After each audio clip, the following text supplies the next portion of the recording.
Walang viewers sa live? Narito ang ilang mga tips para dumami ang iyong viewers.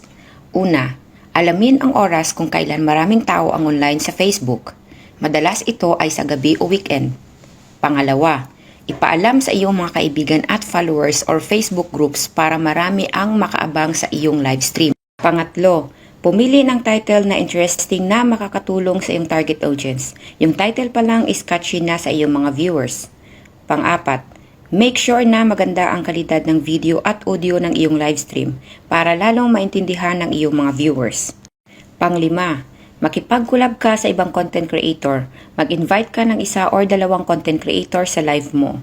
Pang-anim, make sure na ang iyong topic ay informative or makakatulong sa iyong mga viewers. Pang-pito, makipag-interact ka sa iyong mga viewers sa pamamagitan ng pagsagot sa kanilang mga tanong at komento. Pang-walo, gamitin ang mga relevant na hashtags upang mas madaling makita ang iyong livestream. At ang panghuli, giveaways. Pwede ka din magpalaro at mamigay ng mga pag-giveaway para sa iyong mga viewers.